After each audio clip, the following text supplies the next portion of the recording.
So I'd like to invite the first speaker to the podium, Norm Weeb from Red Deer South, representing the Wild Rose Party.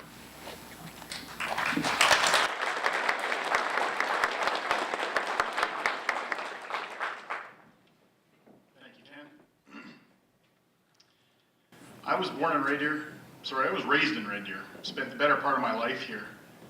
Watching the community grow as I grew was comforting, as it always reminded me of my hometown. I attended Mount View Elementary through to Thurber, getting many a scraped knee along the way. Enlisted in the Army as an idealistic boy at the age of 18. I felt that I needed to give something back to this country that I love, and for all the opportunities that I've been afforded for being born Canadian. I spent a few years learning discipline, leadership, and the meaning of sacrifice in the Army. I returned to Red Deer, a young man, ready and able.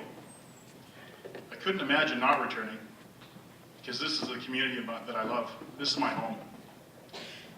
My family, friends, all my life experiences are here in Red Deer. Everything that I love is here, so it only makes sense that this is where I want to live my life.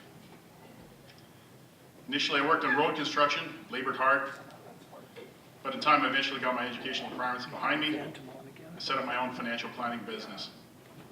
Currently, I'm a financial planner, focusing primarily on investments and insurance products. I set my practice up as an independent 11 years ago so that I could provide a client-focused service, not just representing some big firm. I really feel that my clients are my employer. It's their needs that always take first priority. I volunteered for a number of organizations in the community over the years, whether it be board meetings or fundraisers. I've helped out with the Deer Park Lancaster Community Association, Neighborhood Watch, Red Deer Pentathlon, Red Deer Sport Council, and of course Red Deer Fencing Club.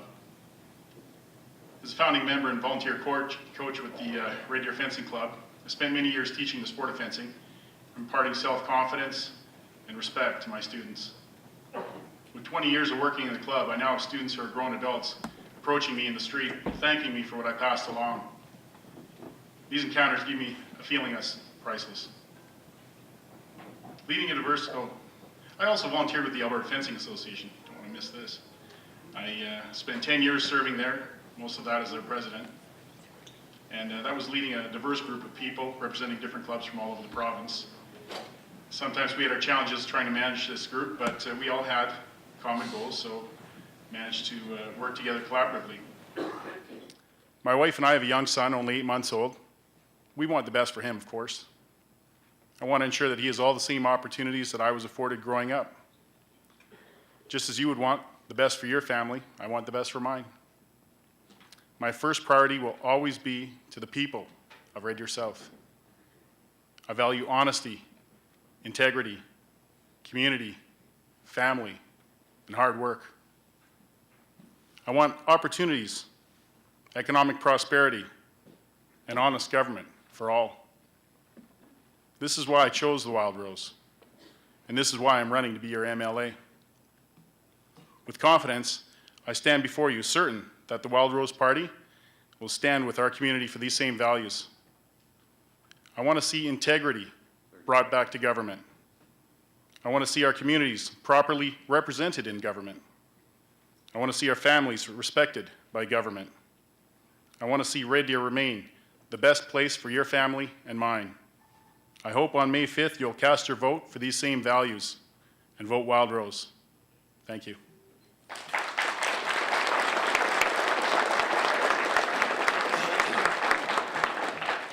Well, that was off to a good start, right within the allotted 4 minutes. Those folks who are standing at the door, there's plenty of seats down front here. Just like when you get to church and you're last, you get to come down front. Okay, next speaker up is Barb Miller from Red Deer South, representing the NDP.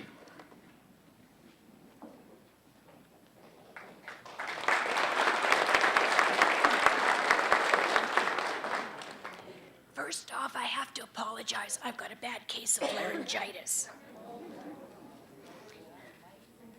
I can't lower it.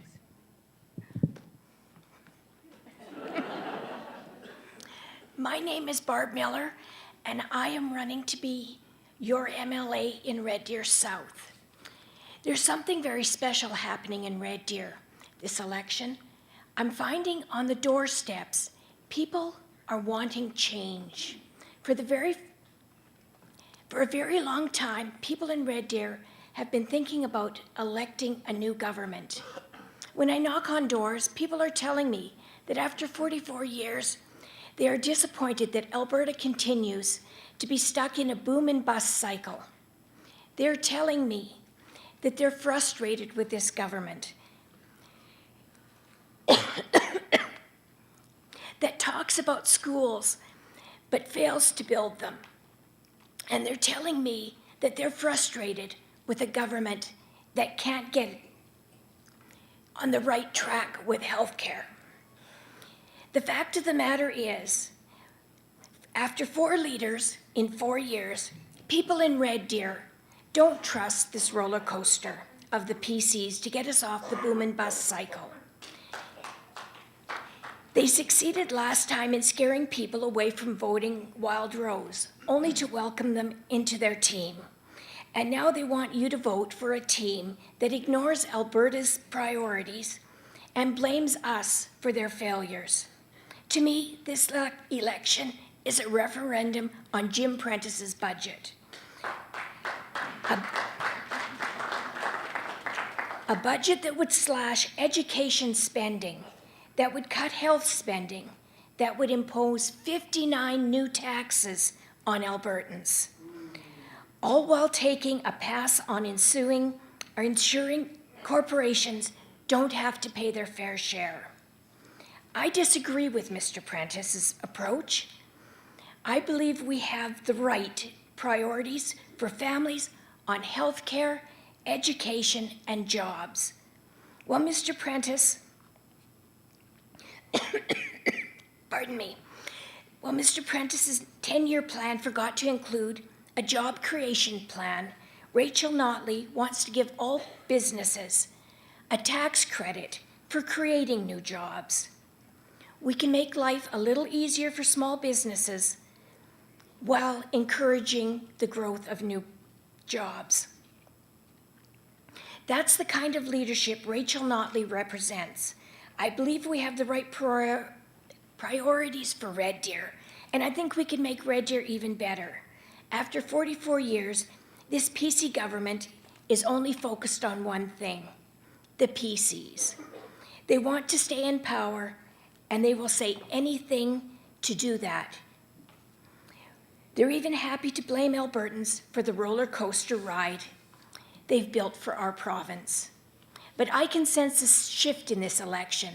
Rachel Notley and the Alberta NDP are providing leadership for what matters. 30 seconds. When I moved to Red Deer in 2002, I immediately saw its potential, and I've watched this city grow into a vibrant and exciting city. I believe that we can be even better. And if you send me to Edmonton to be your MLA, I will fight for the things that matter to your family. I will fight for things that matter to Red Deer every single day. I'm asking you to lend me your vote on May 5th. I'm asking you to send me... Time.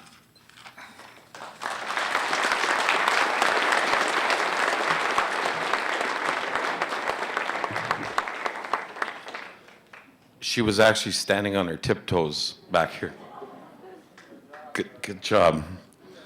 Our next speaker is William Barry. William Barry, Red Deer South, as an independent.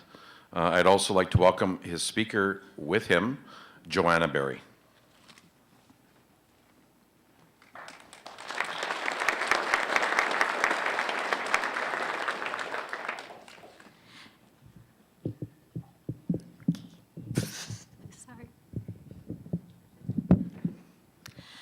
Good evening, everyone.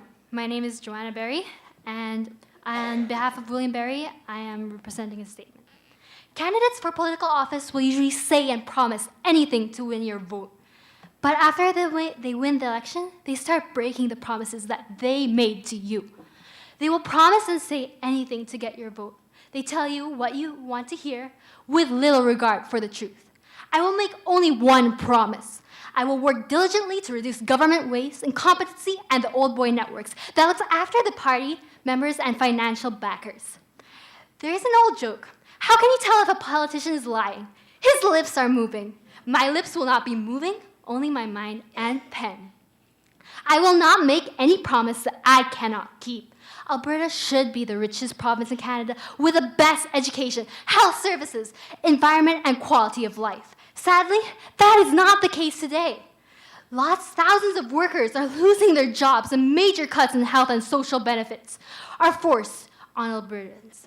The Conservative governments are leaders, and leaders have failed us. They must be held accountable and booted out of power. Alberta has had too many high-profile lawyers and corporate leaders in Edmonton. We need hardworking, motivated women and men in our legislature that understand the suffering and challenges of us, normal Albertans. There must be a voice of reason and common sense in our legislature. The Alberta police and judicial system has failed us. They are out of control, and every week the new injustices are committed against our fellow Albertans. The police and sheriffs of this province are not above the law. They must be held accountable like every other member of the public. Justice delayed is justice denied. There can be no true democracy without justice for all. There can be no true democracy. I will fight for the judicial and civil rights of all Albertans. I will focus on local issues, like the city of Red Deer's plan to start flaring the gas from the landfill site that is less than 2 kilometers from my home.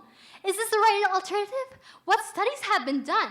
What is the effect of our air quality and health? In 2005, EPCOR built small generators for the landfill gas recovery plant in Edmonton. The new generators are able to supply 4.6 megawatts of electricity into the electricity grid.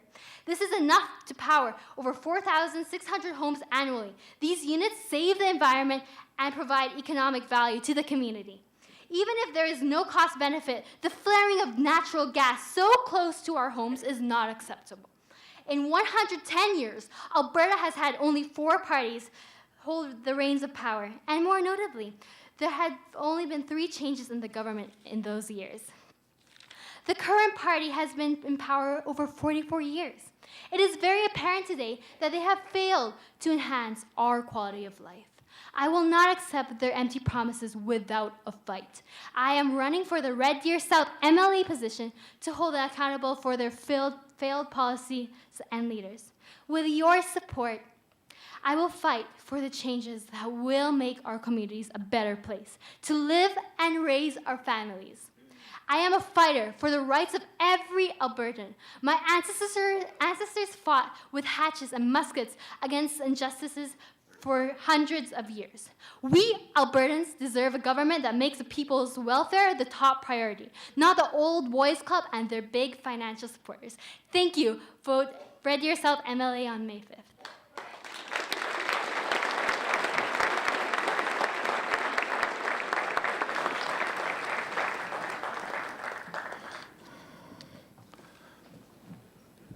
I've only got one word.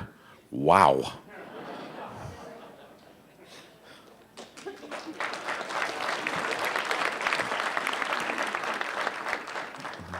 I mean, I can't stand up here without getting butterflies. This young lady did a heck of a job. Next up, Ben Dubois, Red Deer South, Green Party.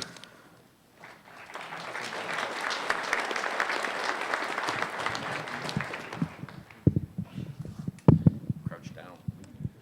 I'd love to crouch, but... Good evening, everyone. My name is Ben Dubois, and I'm proud to be standing in front of you as the nominee for the Green Party of Alberta in Red Deer South. About me, I am a University of Alberta computing science grad, and I've lived in Red Deer all my life, but came back and forth for the university degree. I spent the last 6 years involved in the Tuxas Youth Parliament of Alberta, which has given me the best experience possible for my age to represent you, Red Deer South, in the legislature. I'd like to just talk about the principles of the Green Party of Alberta. We stand for ecological wisdom, nonviolence, participatory democracy, respect for diversity, social justice, sustainability. My main goal of my campaign has been to push participatory democracy on everyone, because even if you're not electing me, you're going to be electing someone, and you have the right to participate in what they do in the legislature. I've been talking to a lot of people, and we get a lot of cynicism at the doors, people who don't want to vote, people who are going to spoil their ballot on purpose. And I want to say to you, not voting is like being given a dinner and not eating it. And spoiling your ballot is like being given a dinner and then saying that you're hungry. I'd like to say something quickly about Red Deer South fielding 8 candidates. With 8 candidates, only 12.6% of the vote is needed to elect a representative. If we have a 50% voter turnout in Red Deer South, and someone is elected with 12.6% of the vote, only 6.25% of the people in the riding have elected that person, which means 93.75% of people in the riding either do not support that candidate or did not vote. I applaud Red Deer North for cooperation with Michael Daw, who is running as the Green candidate and the Liberal candidate. To end, I want to remind you that it does not matter who is elected. You as citizens have a right to participate in the democracy that happens at the legislature. I encourage you all to get involved and change the conception that a citizen is just a vote, because you are much more than that. Thank you.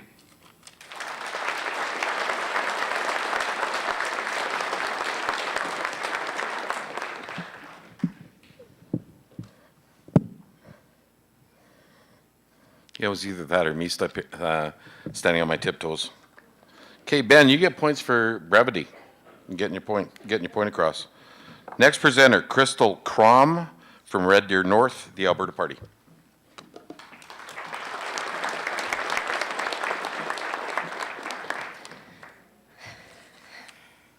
Hi, I'm Crystal Crom, your Alberta Party candidate for Red Deer North. One of the greatest virtues that we have as Albertans is that when we see challenges, we see opportunities. We have a proven track record of this. Together, we can keep our province on the path to prosperity.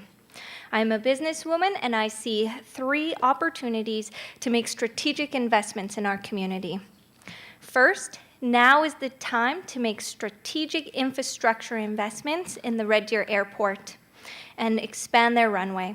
An expanded runway at the airport will be an economic driver for our community. It will create jobs and millions in economic spin-off. Second, the Alberta Party wants to diversify our economy with market-driven solutions that make it easier to start and grow a business. We will promote entrepreneurship by gradually phasing out Alberta's small business tax. Third, consider our college and all the potential that we have in Central Alberta. Every year, creative leaders and innovative entrepreneurs are forced to leave Red Deer to finish their degrees. The PCs took an axe to post-secondary education at Red Deer College in 2012, and it still hasn't recovered from that. The Alberta Party does not view education as a cost to be cut, but as an investment in our future. These initiatives will serve to diversify our economy and stimulate it by providing high fiscal and social returns on investment. The Alberta Party will transition our province away from relying on a cyclical economy in oil and gas and transition to a more stable and predictable revenue stream.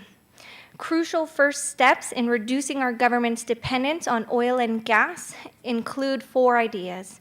First, a modest 1% increase to large corporate taxes, which will tie us to the lowest corporate rates in Canada, ensuring that Alberta will remain a competitive place to do business. Second, the Alberta Party will propose a moderate, more progressive, equitable income tax regime with a 9 to 13% tax rate. The real job creators are a strong middle class.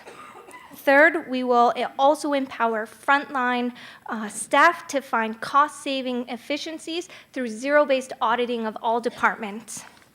Fourth and last, the public's business needs to be done in public.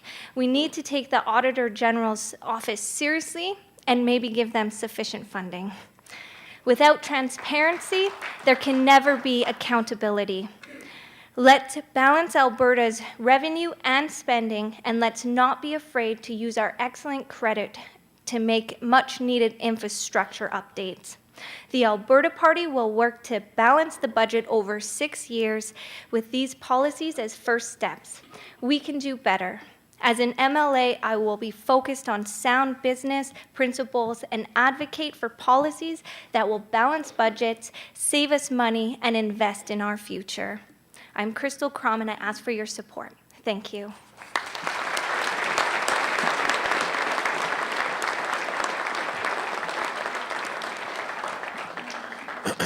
Okay, next up is Kim Schreiner, Red Deer North, New Democrats.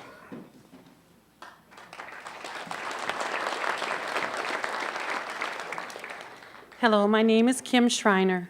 After being raised in the military and being stationed throughout many provinces in Canada, I decided to make the beautiful city of Red Deer my home. Alongside my husband, we worked in and raised our children in Red Deer.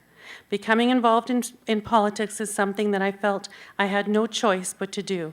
I work in the healthcare sector, and I have been very vocal with advocating for those in our fine city that require it the most. Over the years, I have worked with resident councils and family advisory committees to do the best that I could to ensure quality of life for residents and patients. As well, I am an active chief union steward with the Alberta Union of Provincial Employees, advocating for safe and fair working conditions in healthcare. I was involved with trying to prevent the closure of both Valley Park Manor and the Red Deer nursing homes. The residents, their families, and the staff were happy there, and they did not want to move. One of our biggest fears was when our government went into partnership with private for-profit corporations that the quality of life that our seniors had a right to would then become compromised. I marched in the snow, rain, and in the heat of the sun in an effort to keep Michener open. Michener Centre has been a wonderful home for many of our most vulnerable, mentally and physically challenged citizens. Again, the residents, their loved ones, and the staff that had been looking after these residents for years were all happy and did not want to move. This time, after listening to the public's outcrying, our government was forced to admit that a mistake had been made, and they reversed the decision to close. Rachel Notley and the Alberta New Democratic Party are all about putting you, your family, and your community first. The deep cuts that the present government proposes in healthcare will be reversed. We want to provide you with quality services, quality health services, and in a timely manner, and invest in hospitals that need fixing, as well as providing 2,000 more long-term care beds. The Alberta New Democrats are the only party that has job creation on their platform. They have a plan for business owners: create a job, receive a tax credit. We will reward businesses that create upgrading and refining jobs here. We will invest in construction of needed schools, hospitals, transit, roads, and bridges. Keeping Albertans working is important to the NDPs.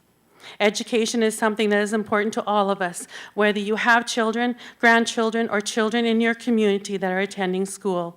It is estimated that 12,000 new students will be attending our schools each September for the next 3 years. Our present government wants to put a hiring freeze on all teachers for the next 3 years. What this means to our children is that there will be even more students in their already inflated classrooms trying to compete for time with their teacher. What this means to our teachers is that there will be even more students in their already inflated classrooms with less resources such as EAs and guidance counselors. As well, all field trips will be fundraised by the families. Rachel Notley and the Alberta New Democrats will put a complete reversal on the steep education cuts to ensure that our children have a fair chance at a quality education, an education that is their right. We will modernize schools and build schools where they are needed. We will put stable funding into our education system. We will work with, not exclude, our school boards on important decision-making. Rachel Notley listened to you. She knows that quality healthcare, education, and job creation is important to you, all three of which are seriously addressed in the NDP platform. Thank you.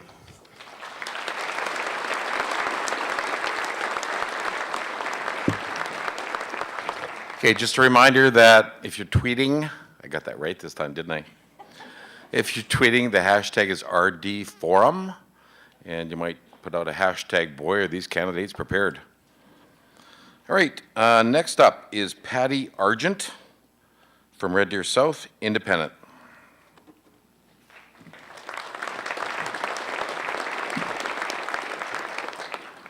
Good evening, everyone. It's nice to see you here. I'm glad you're here. Good government is based upon sound principles. These sound principles are the right of free conscience for every citizen, the right of individual control of property, the right of the protection of life. Democratic government, by design, is created to serve people, and good government does just that, serve the people who elected it.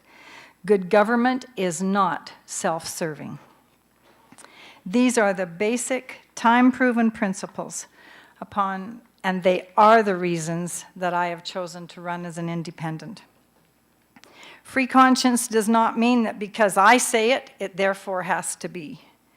Free conscience allows for proposal of ideas, support of the idea or belief, but never compulsion or force.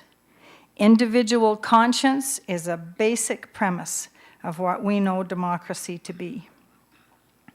In a democratic society, good government should legislate and enact laws that are in the best interests of all people, not just some people.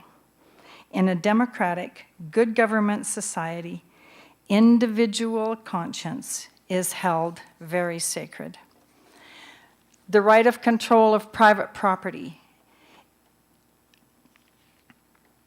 is critical in a democratic government. We have the right to provide for ourselves and our families, and at the same time, offer services and products for society.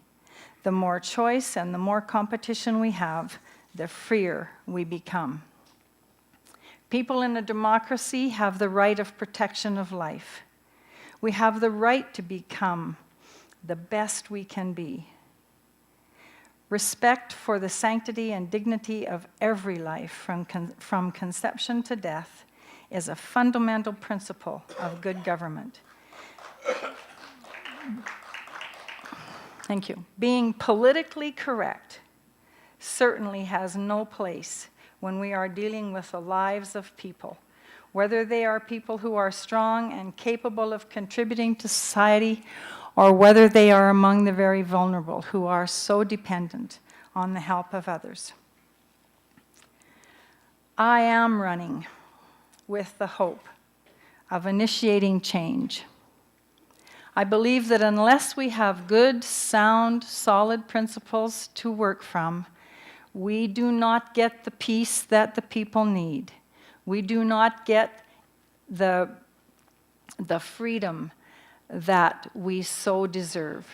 We get chaos, we get disorder, we get disruption, we get discouragement. I want to be very clear. I am not a politician. I am a very concerned mother, a very concerned grandmother, and a very concerned citizen of Alberta, and in this particular case, of Red Deer South. I feel that there are many, many, many things that we need to address, but we first need to address the very founding principles of democracy and see to it that these principles are adhered to. It's a pleasure to meet with you at your door and to talk with you, and I appreciate all that has been given to me by being associated with you. Thank you.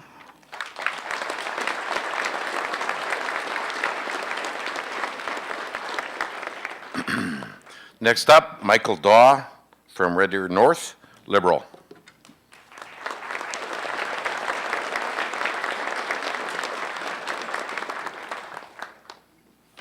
Good evening, and thanks to everyone for coming. My name is Michael Daw, and I am running for MLA in Red Deer North. I'm a fifth-generation resident of Red Deer. My entire career has been spent working as an archivist and a historian with the Red Deer District Archives. That has allowed me to become very familiar with the community in which we live. I've been active in many community groups and projects. For example, I was a member of the STARS Capital Campaign and have been a member of the Red Deer East Rotary Club for more than 30 years. I was a history advisor during the development of Waskesiu Park, and I am currently a member of a regional water commission. I was very honored to be named Red Deer's 2014 Citizen of the Year. I was the first recipient of the Red Deer College Distinguished Alumnus Award and was honored to be named a Hidden Hero by the Third Academy for my work with children with learning disabilities. I also was awarded the Minister of Veterans Affairs Commendation for my work with veterans. In this election, I have been nominated by the Alberta Liberals, but also the Alberta Greens. However, my aim is to provide a positive voice for change that does not follow traditional party politics. While I am supported by two parties, I have made it clear that if I do not agree with a particular party platform, I will vote according to the wishes of the voters and my own ethical principles. I will not be one of those who will be simply following the orders of a small group of partisan power brokers. Since I am the Deputy Mayor of the Summer Village of Norglenwold, if I cause a by-election, I will pay for that by-election out of my own pocket. And that's a promise I made last time too. Moreover, I am committed to true public accountability. If I do not keep all the promises I have made during the election, I will sign a legal document so that I can be removed by a petition of the majority of the voters in my constituency. What I say and do after the election is more important than what I say and do before. I am a strong believer in public health care and was the last elected chair of the Red Deer Regional Hospital Board. I believe in true public input must be restored to healthcare system with decision-making regional bodies and not government-appointed councils. I have extensive involvement with seniors groups and organizations. I was a longtime member of the Home Care Management Committee. I'm currently a trustee with the Twilight Homes Foundation. I therefore know firsthand that the scope and quality of the facilities and services for our community seniors must be expanded and improved. I am committed to quality education that truly invests in our children's future. I believe economic diversification is essential for Alberta's future prosperity. Technological training is a key element to the success of economic diversification. Hence, I support the Red Deer College becoming a polytechnic university, provided the proper planning and stakeholder consultations are done. I believe in a healthy environment is essential and that one that is maintained by effective and practical laws that are properly enforced. The energy industry is the backbone of the Alberta economy. It must be allowed to grow in an environmentally sound fashion. We must restore fiscally and socially responsible budgeting. We must break the over-reliance on energy revenues and restore progressive income and corporate taxes, but I do not support a sales tax. Thank you very much.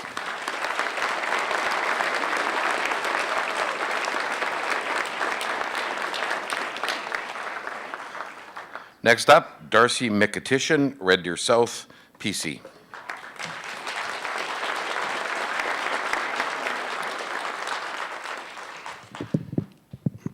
Thanks, Ken.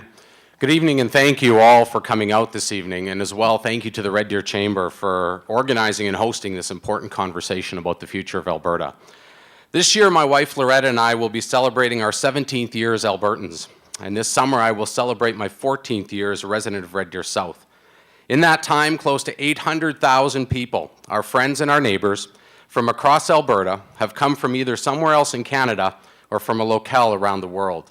Many of our stories are similar. Folks, we left our homes because there was no opportunities to pursue. We left our families because there was no jobs in our communities. We left our provinces because of the socialistic ideology of taxing and spending their way to prosperity. But instead, they taxed their citizens out and were left with crushing debt and ongoing deficits. Loretta and I came to Alberta because of its fantastic opportunities, eye-popping scenery, and most importantly, its entrepreneurial spirit. We're go-getters. We work hard. We found a home in Alberta, surrounded by people that share our values, our work ethic, and our principles. And like many people before us, we came to Red Deer because of an opportunity, but we stayed because of this community. We have incredible potential in Red Deer. Our location is second to none. Our business community is thriving. Our population growing, and our influence expanding. Mayor Veer articulates it incredibly well. Building Red Deer is building Alberta. Over the last 4 weeks, my team and I have knocked on more than 6,000 doors in Red Deer South, and we've heard 3 key messages. We solely cannot cut our way to prosperity. We solely cannot tax our way to prosperity. We need to ensure we're making the investments to propel the province into the future. The constituents of Red Deer South are telling me that we should run the province like they run their households. And if elected, that's exactly what I intend to do. What does that mean for Red Deer South, though? Working with the city to explore options for the redeployment and repurposing of our provincial assets, such as the Red Deer Nursing Home. Enhancing the infrastructure that supports our growing community, such as advancing the East Ring Road connector, East Ring Road and North Highway connector, as well as building schools across the city.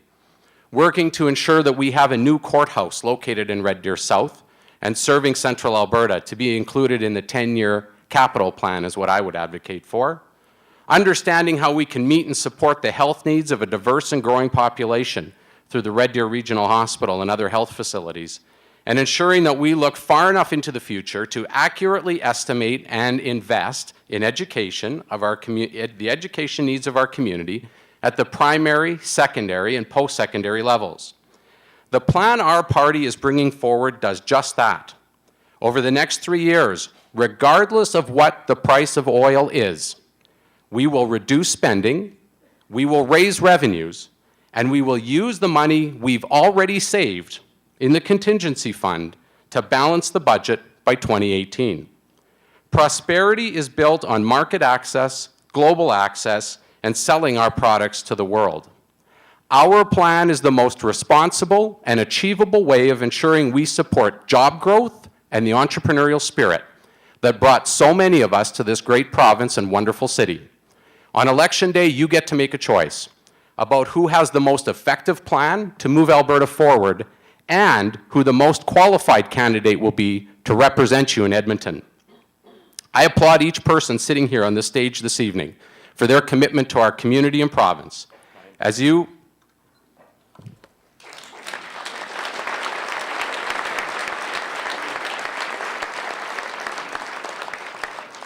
Next up is Buck Buchanan, Red Deer North, Wildrose.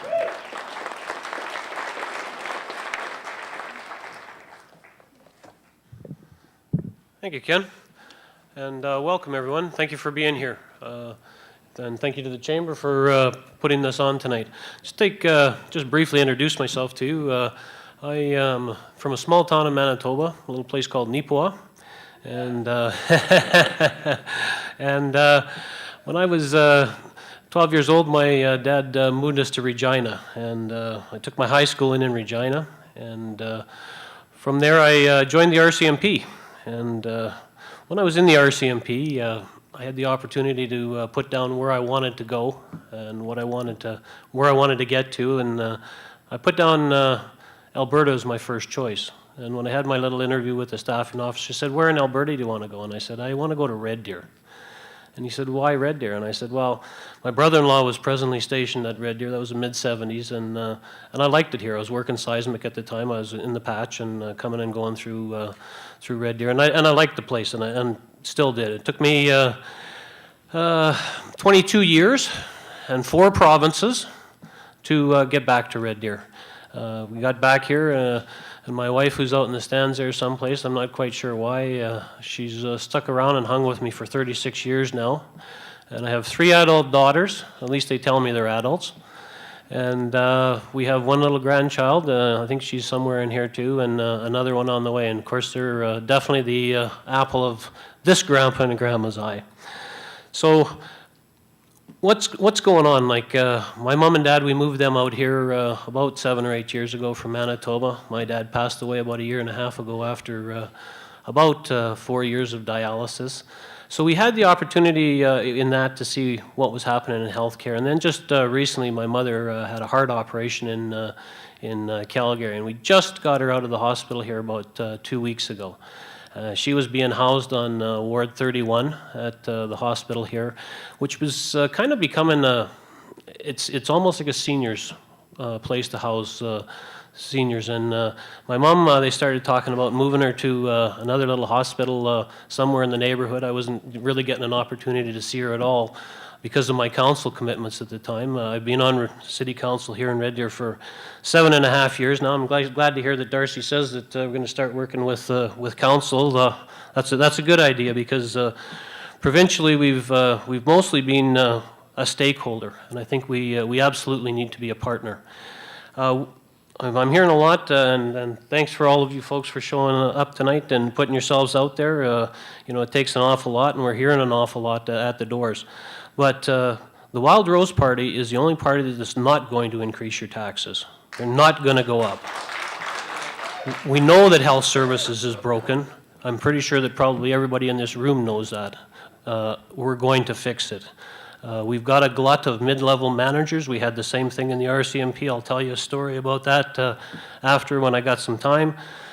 Education, I saw the chair of the public school board here, and thanks very much for being here. And what I heard from them and the Catholic school board, we should not base our kids' education on the price of a barrel of oil, and we will not do that. So those are the types of things that we're looking at. I have to tell you folks, I love Red Deer. I want to be here. I love what I'm doing. The thing that's attracted me to do what I'm doing is the 10 and 10 MSI policy, which is what municipalities depend on. It hasn't been stable the way it's been. It needs to be stable. I want to be your candidate in Edmonton, and I'm prepared to fight for you.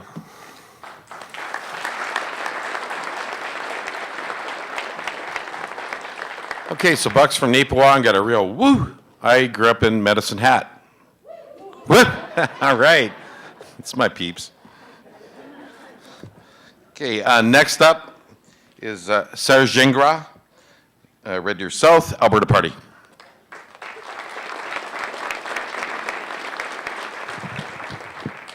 Thank you, Ken. Good evening, everyone. Bonsoir tout le monde. Buenas noches a todos. My name is Serge Gingras, and I'm the Alberta Party candidate in Red Deer South. As a resident and educator in Red Deer for the last 30 years, I want to be your MLA because I'm concerned about the direction government has taken over the last few years, particularly in the areas of education, support to seniors and the aging population, increases in fees, and privatization of publicly funded services that limits access for a growing number of Albertans, while allowing the corporate private sector to benefit from increased revenues without contributing more to the solution. Reduction in funding has hurt the entire education system. In the K-12 system, we see larger classes and less support for learners and teachers, fee increases, and heavier workloads for teachers, while imposing contracts that don't value educators and the learning experience they provide. Reducing funding to post-secondary in 2013 and for the next 3 years forced colleges, universities, and technical institutes to reduce or eliminate courses, programs, and services to students. Locally, Red Deer College should be allowed to confer its own degrees and keep learners in our region. The elimination of programs such as the Student Temporary Employment Program in 2013 affected students in need of summer jobs and many organizations and agencies that hired employees that they could not afford otherwise. Education is an investment in our future, and funding must be predictable, sustainable, and sufficient. In health and wellness, initiatives intended to reduce wait times are not always working. Health services are often understaffed where it matters most. Overworked frontline workers do their best in spite of not having the resources required to provide adequate care in a timely fashion. Government currently doesn't have a strategy to support the aging population, who will need more health and wellness activities and services. We also need a strategy for Alzheimer's and dementia to start addressing the current and future needs of those affected and their loved ones who become primary caregivers. Government must also develop a meaningful, efficient strategy to provide adequate housing, services, and support to seniors. Substituting publicly funded with privately run care facilities denies access for many seniors who cannot afford the increased cost of adequate facilities that take into account the real needs of the person. Those include home care, supported living, long-term, and palliative care. I'm also concerned about government support to municipalities and how it may affect Red Deer in our region. Among others, reduced funding to city-run family and community programs will affect our most vulnerable citizens, and the city is still waiting for a commitment from the province about using the former RCMP offices as additional space for the courthouse that can't handle a growing volume of cases. These are only a few reasons why I seek your support to become your MLA. Tonight, you have chosen to come here and ask us about topics and issues that matter to you, our constituencies, our city, and our province. We may not have time to cover all the topics that matter to you, and I hope that we'll have opportunities to talk about those topics on other occasions. If you prefer to ask me questions in French or in Spanish, I welcome you to do so. Si vous voulez me poser des questions en français, je peux y répondre après la partie formelle de la présentation. Si quieren hacerme preguntas en español, estaré dispuesto a contestarlas. Merci beaucoup.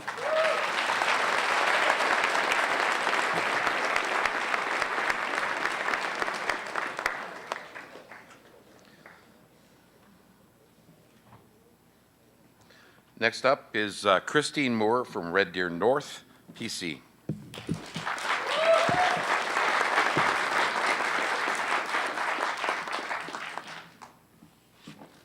Muchas gracias, Ken. Hablo español también y je parle français. Good evening, everyone. I'm delighted to be here with you this evening and to see so many people here tonight. My name is Christine Moore, and I am the Progressive Conservative candidate for Red Deer North. I've lived, worked, and served in the community of Red Deer and Central Alberta for over 20 years. My husband David and I have owned businesses and continue to operate business in Red Deer North. Our 3 children, Emily, Gina, and Alex, have been very successful thanks to the Red Deer school system and their wonderful teachers. My decision to run in the provincial election is in response to my passion for making things better. It is my way of influencing the public debate on important issues, to speak out for people who may not have a voice, and to work for the greater good of Red Deer North. In 2004, I was elected to the Red Deer Catholic School Board as a trustee, later serving as board chair until 2010. My time as a trustee gave me a greater understanding for the needs of our students and great appreciation for the dedication of our parents, teachers, support staff, and administration. I will work hard to ensure that our schools continue to be world-renowned 21st century places of learning for all students. In 2011, I was appointed to the Board of Governors of Red Deer College, a natural progression in my advocacy for education. We are so fortunate to have Red Deer College, an amazing, comprehensive community institution. I will work hard to ensure that all students have access to their chosen field of learning, including degree programs. I will also advocate that this education be affordable for all students.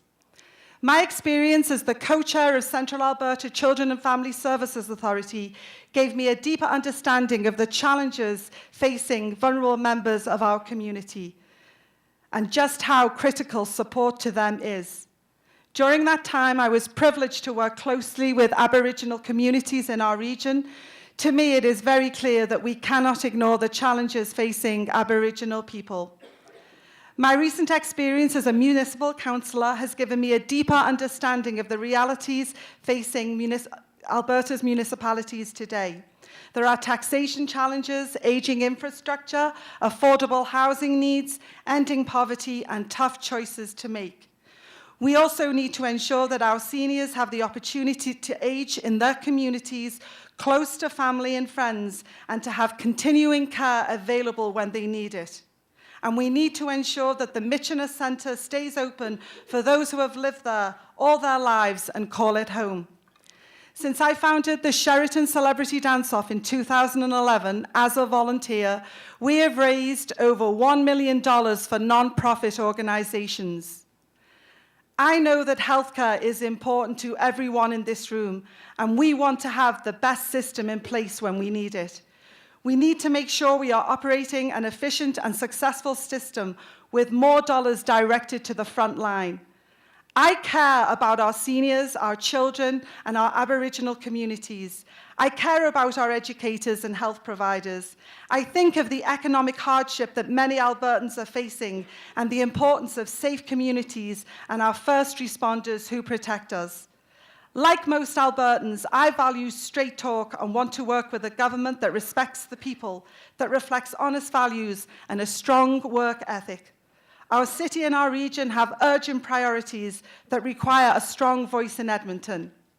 I believe that the experience that I have shared with you have given me an understanding of the challenges and opportunities Albertans are facing, and I am ready to be that strong voice for Red Deer North in Edmonton. My name is Christine Moore, and I ask for your support on May the 5th. Thank you.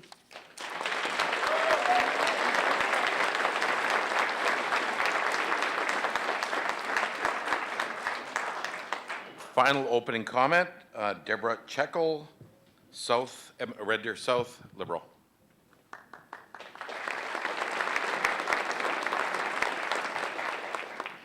Good evening, everyone. My name is Deborah Checkle, and I want to thank the Chamber, the organizers, the volunteers of Alberta South, Liberal South, and to each of you in the audience and those of you who are listening for coming tonight.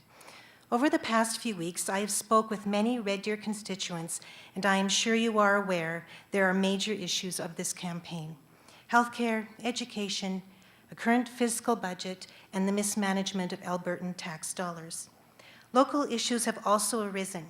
I've spoken with seniors who have to travel up to an hour to visit their spouse in long-term care facilities, and who are concerned about protecting Alberta's fresh water supply.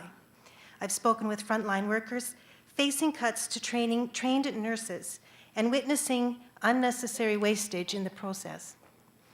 Michener residents and workers have expressed their concern about their future in their centre, parents and their desire for quality education for their children, teachers and the lack of resources and overcrowded classrooms, college students and the rising cost of post-secondary education and penalties for early payout on student loans, musicians and artists, and decreased funding to the performing arts, development of new media like computer-generated imaging, and cultural industry like the ghost statues that we see downtown in Red Deer. Remand workers and backlogs in the court system, causing injustice and unnecessary costs to the taxpayer. The condition of our municipal infrastructures, such as bridges, older buildings, and even schools. The Alberta Liberals, a moderate left-of-centre party, are standing up for all these concerns, with leadership you can trust and a proven track record. Our fiscal plan, reminiscent of that of the days of Peter Lougheed, will eliminate small business tax, raise taxes for large multinational corporations, and implement progressive taxes for Albertan families. This fiscal plan will allow us to address your concerns by investing in families and communities, while moving towards balancing the budget, Alberta's economic recovery, and rebuilding the heritage and contingency funds. As I spoke with residents of Red Deer, I have found that I'm able to relate to your concerns with my experience as a parent, a grandparent, entrepreneur, experience with both small and corporate business and administration, student and educator, professional, performing artist, philanthropist, social activist, and more. Further to this, I am a trained listener Be able to think outside the box to find solutions, and familiar with all levels of government. I come with a fresh approach and not beholden to any particular point of view. In the past, I have worked as an advocate for healthcare patients and vulnerable persons, risen to many personal challenges, logged many hours of volunteer service, and taken a public stand on community and civic issues. I ask you to give the opportunity and the privilege to be your voice in Edmonton. Please vote Liberal and make a difference. And if you vote me in as MLA, I ask you to hold me accountable.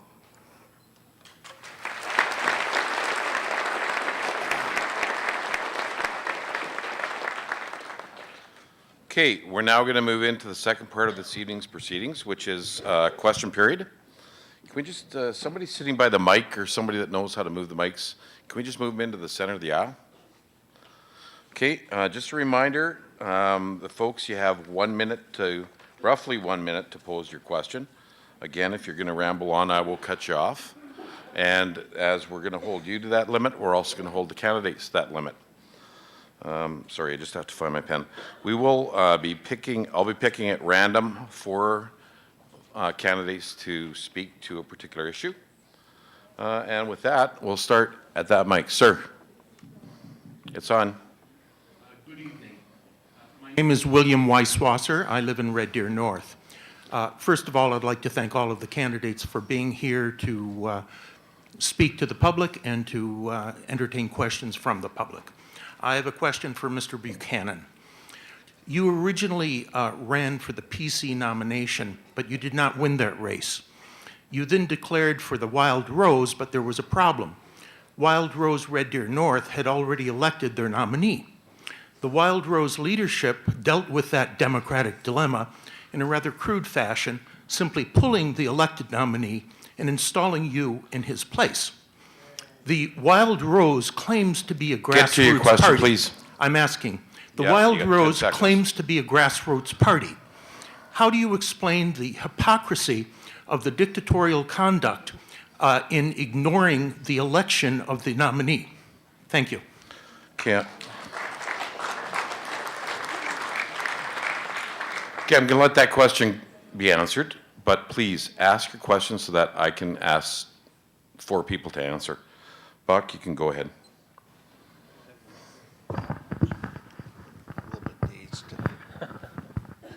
Well, thank you very much, and thank you very much for the question, William. And yes, I did run for the nomination. That was on the 21st of March. On the 26th of March, the budget came out. And when the budget came out, there was 59 new taxes. The average family in Alberta is going to pay $2,500 more. So that was what led me to run for the Wild Rose Party. The details of the budget were in the press as early as February 27. Oh, sorry. No. You need to let somebody else have a chance. Okay? If there are other people, we get through. No. You can. There's no rebuttal. I'm sorry. Rules are going to be preserved. Over to that microphone. Mike Snack, Red Deer South. First, I'd like to commend Darcy and some of the other candidates that took the initiative to reduce the amount of campaign signs that are being put along our roadways. I think there's a much more effective way with social media and technology to do that. And hopefully the money and the time that's spent for that could be used for good causes. My question is on infrastructure priority, and if I could ask maybe Darcy and Michael to respond to it. We hear a lot about schools and hospitals now, but there's other critical infrastructure like roads and underground utilities now. Particularly, I have concern about the Highway 2 corridor to Edmonton and Calgary with the increasing volumes of traffic and truck and that. There's very little investments that have been put into a number of years. I'd like to know from these candidates what leadership you provide to ensure that the overall infrastructure priorities are implemented in this province. Thank you. Okay. Thanks for that question. We'll go to Darcy first. Great. Thank you very much for that question, and thank you for the compliment on the sign strategy. You know, when we went into this race, one of the things that we did is we wanted to try to do things differently. We wanted to be creative, and we wanted to demonstrate that we were listening to the residents of Red Deer South. And we have heard time and time again over several election campaigns that the citizens of Red Deer South do not like large 4x8 signs littering the community. And so what we did is we decided to listen to them and enact and come up with a creative solution, which you've seen in our mobile sign strategy and the work that we've done in social media. In terms of the infrastructure commitment, each one of you will be receiving a copy in the mail, if you haven't received one already, of the plan that the Progressive Conservative Party is putting forward to promote Alberta over the next 3 and 10 years. The plan that we've put together is a balanced approach to generating some additional revenue, looking at how we can cut expenses so that we can ensure that we're making the infrastructure investments that we need to make in this province over the long term. Time. Michael? You can hear me?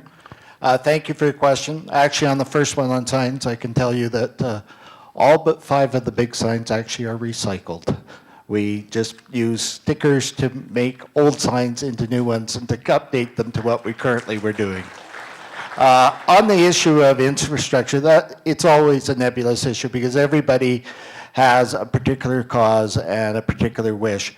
We have the highway to Fort McMurray, Highway 93, and when you hear the stories and the loss of life up there, I mean, it really is a serious issue. But I agree with you, Highway 2, it's the main transportation link between northern and southern Alberta. It needs to be properly maintained and upgraded. I've been around since the earth cooled. I actually remember when they first opened it. So I do know about the upgrades. It is a high priority, and I certainly wouldn't disagree with it, but I do know the difficulties of trying to balance which one are you going to do first. We're going to go to Norm for an answer on this one.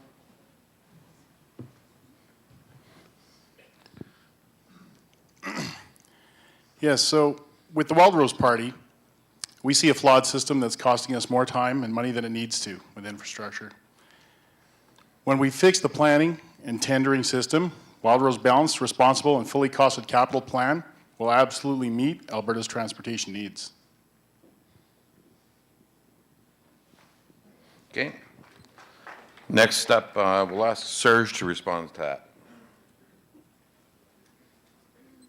Thank you for the question. About the signs also, like Michael, I reused my signs from 3 years ago with putting a sticker on them to make them compliant to Elections Alberta rules that have changed since the last election. I've been saying for a long, long time that Highway 2 cannot handle the traffic and the increased traffic that is used on that highway. And we need to look at a solution. I've been living in Red Deer for 30 years, and 30 years ago when I came here, we were talking about a high-speed train, and we're still talking about it, and there's no action on it. I first came to Red Deer on the Dayliner, which was like a small train that was going between Calgary and Edmonton with a stop in Red Deer. That could be like a temporary solution to a more permanent solution.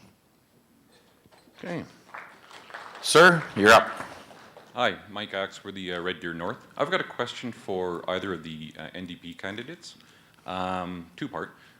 Rachel Notley came out stating that she was not supportive of the Northern Gateway Pipeline. I was wondering if you could comment on why she came out with that stance, and the other part of the question is, can you let me know, is the NDP aware of the economic ramifications of such a stance? Okay, you want to start with the NDP? You said either? Yes. Kim, you're up.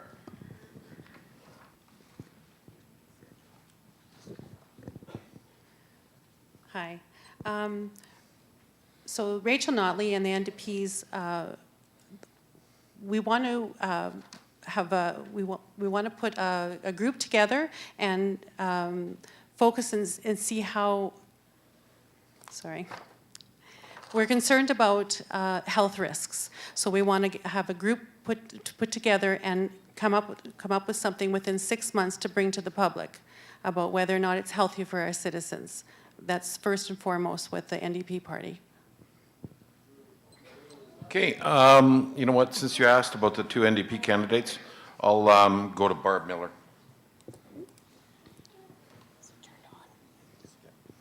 Okay.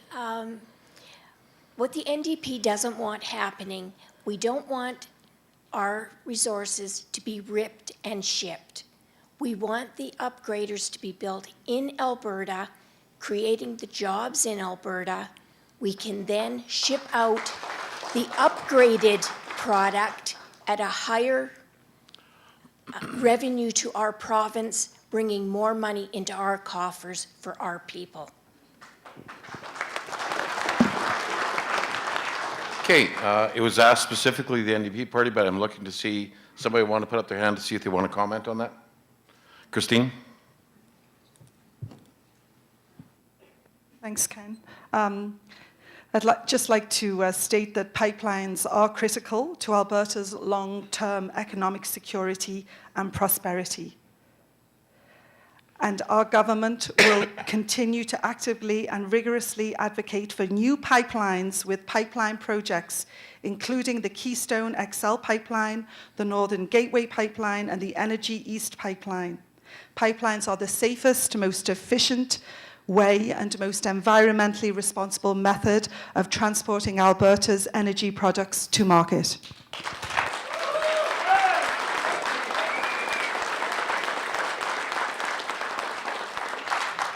Michael? Sir? Actually, Christine is right. The pipelines are the safest way to ship, and so long as we're going to be shipping, pipelines are the alternative. I guess where it has become such a hot political issue is the terrible mistake made at Kalamazoo, Michigan, where you had the rupture and they kept pumping. And then the case on their own Red Deer River, where there was a pipeline that was not properly maintained, the standards weren't kept, and we had a lot of oil spilled into the Red Deer River. So pipelines are a part of life. I have a conflict of interest. Most of my family make their life, their careers as pipeliners. It is safe, but we've got to make sure that when we have rules that they're in fact enforced, they're not just pieces of paper, because we can't afford to have spills like we had the Red Deer River or the disaster at Kalamazoo. Okay. Time. Sir? I want to take a moment and thank all the candidates. It takes a lot of guts to get up there. And I want to thank Ben. That was very interesting math and downright scary. Thank you very much. My question is for the Alberta Party and the Liberal Party. I noticed on the internet today that you're not running a full field of candidates. So how effective will it be to elect a MLA that, in essence, following the math, now that I've learned a little bit from Ben, will not have a chance of being the ruling party? If I could get maybe the North and South to answer that, please. Thank you. Sure. First up, Deborah.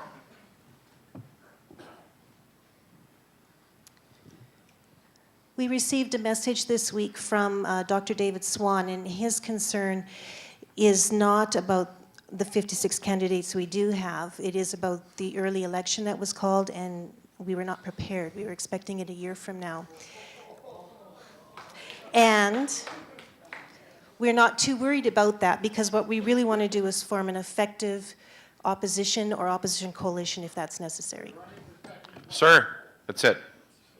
Okay, next one up, Michael. I guess I'm in the strange position that I'm endorsed by both of them. But actually, as I said in my opening comments, one of the biggest problems we have right now in Alberta is no party has all the right answers. No party is completely wrong. We've got to start breaking the pattern of Alberta politics. We need to start talking about what the voters themselves want. MLAs have to be responsible to their constituents. And one of the last things we should have is where people, and I've heard this from many, many MLAs, and that doesn't involve just one party. They say, well, why are you voting for it? Well, I don't really agree with it. Well, then why are you voting for it? The party says I have to. And it's part of my platform is if it doesn't mesh with what the constituents want, if it's against moral principles, I'm voting with my riding. Okay. Anybody else? You got room for two more? No? Okay, so we'll go to that. Mike? Thank you. My name is Damien. I live in Red Deer North. As we know, the NDP party is a socialist party, meaning bigger government and higher taxes. My question is for the NDP candidates. Where in Canada has an NDP government performed well in balancing budgets and being fiscally responsible? And please do not say Ontario. We know what happened there. All right, Kim.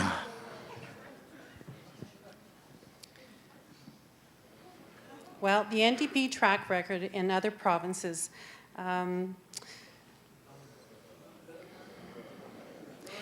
we've had to take over for a broken government and try to fix it. Typically, the NDP elected after years of corruption and mismanagement. We've done the best that we could. We would just like the opportunity to be able to serve our constituents. Barb? Okay, in Alberta, we've had 44 years of budget mismanagement. Anything is better than what we've got now. And I believe that we're the answer. Anybody else? Go ahead. Thank you. I just want to bring up a point that is kind of a false equivalence to bring every party to be the same throughout provinces. Thanks. Go ahead. You know, having not come originally from Alberta, I guess I would say that Alberta, 44 years of budget mismanagement is a stretch. We have the lowest taxes corporately and personally in Canada. We're the wealthiest jurisdiction in North America. We have the lowest unemployment rate in Canada. Even today we do, with 50,000 jobs lost because of oil prices dropping. And so, you know, Alberta has a $18 billion heritage fund, a $6 billion contingency fund, and ran a surplus last year. So I think it's challenging to say that there's been 44 years of mismanagement when we're the best financially positioned province in the country.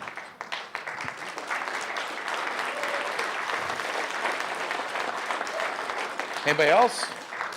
Okay, we'll go over to that mic. Hello, my name is Jackie, and I am one of approximately 400 residents of Red Deer who are registered with the CNIB. My question to the PC and Wild Rose candidates is this.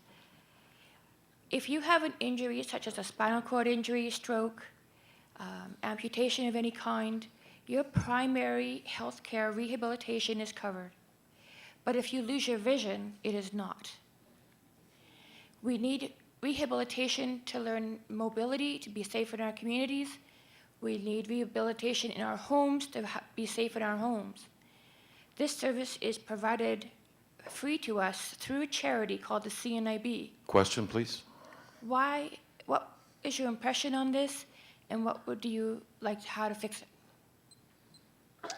Okay, I'm going to open this one to Patty. Pardon? Oh, I'm sorry. Did you ask specifically the PCs? I'm sorry, I missed that. Okay, first up then, we will go with Darcy. Thank you for the question. You know, what we've been talking about over the course of this election is that we need to begin redirecting funds from management and middle management in healthcare and a whole host of other areas towards the front line. We need to start delivering those dollars. We don't need to spend more money. We don't need to start throwing good money after bad. We need to start redirecting the dollars to the services that Albertans are looking for. And the example that you've provided to us is a terrific example of where those dollars should be going. And so in our platform, we talk about, and our party is committed to taking a look at the bureaucracy within government and figuring out how we take the dollars that are being spent there today and rechanneling it to the front line, whether that's in education, whether that's in healthcare, whether that's in Service Alberta. And that's the approach that a PC government would take going forward. Okay, we're going to go to Buck.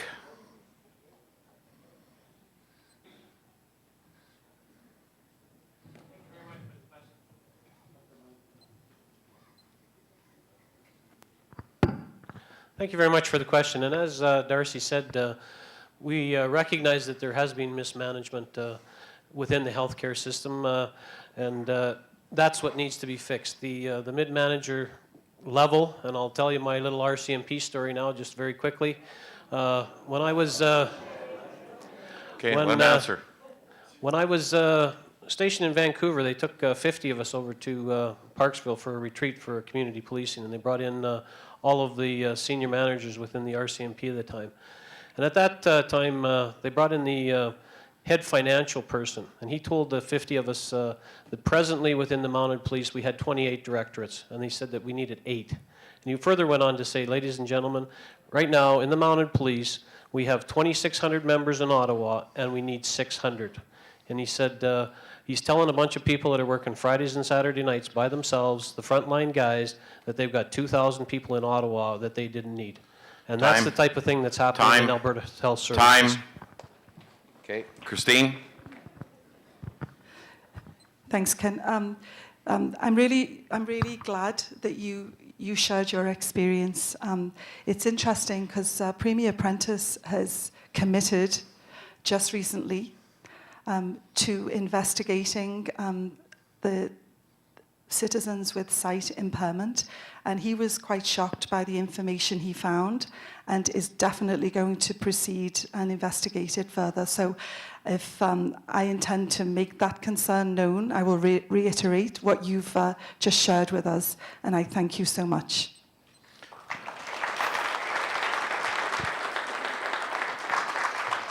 Norm? Thank you for the question.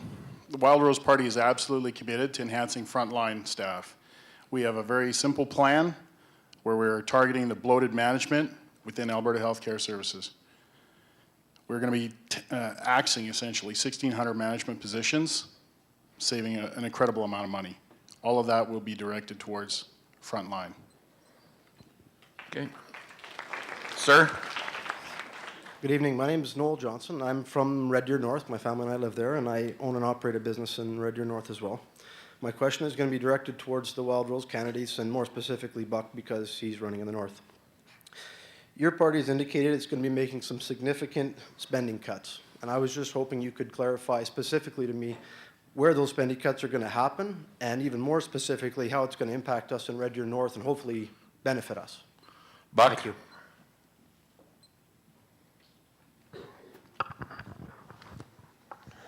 Thank you very much for the question, Noel. Cutting cabinet, the size of the Premier's office, cap executive pay, reduce the Government of Alberta managers by 33%, freeze managers' salaries, save $3.8 million in 2017, end sole source cronyism and corporate welfare, zero-based budgeting reviews, stronger Alberta government and waste buster program saves $1.35 billion in 2017, 50% less of Alberta Health Services managers, consultants, Government of Alberta travel and advertising, conference budgets, staff savings of $297 million in 27, and lower interest payments on debt and stretching current capital plan from 5 to 6 years saves $1.6 billion saved in 2017. And that's how we'll increase the benefits to people in Red Deer North. Sir, Norm? you read that right out of their Sorry. paper. Norm, did you want to answer that one? Sure. Essentially, everything that Buck stated was the platform for the party. But as we end corporate welfare, all of you know that there's a massive amount of money that is essentially being used to subsidize industries that don't need it. We plan to eliminate this. We plan to make sure that our taxes are not going to be increased. We can balance our budget. We've got a very comprehensive plan. It's all been costed out. It's been vetted by Dr. Jack Mintz, who is the PC Party's favorite economist, and we will do everything we said without raising your taxes. Okay, you know what? I'm going to pick 2 more people to speak. Crystal, do you want to tackle this one? So the Alberta Party is not proposing any cuts. We do propose finding cost efficiencies through frontline staff and some of the management. We are wanting to address our revenue sources so that we can properly fund our health, our education, and empower more small businesses to be successful. Okay. And we'll give Ben a chance to answer this question as well. Thank you. I'll say that cuts promised, like the Wild Rose are putting forward, I don't think that they can follow through on that because there's been no internal review done by the people who are going to be cut. So to just dictate that you're going to lose all your positions, sorry, just like the government dropped the budget on public school boards and said, sorry, this is how you're going to do it. I don't think that's a good way to run things. And it goes against, it's more authoritarian, I think, than a democratic process should be.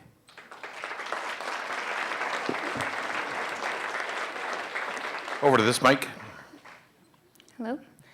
Hi, my name is Bailey Daines, and I'm the president of the Students Association at Red Deer College. And my question is for either of the PC candidates.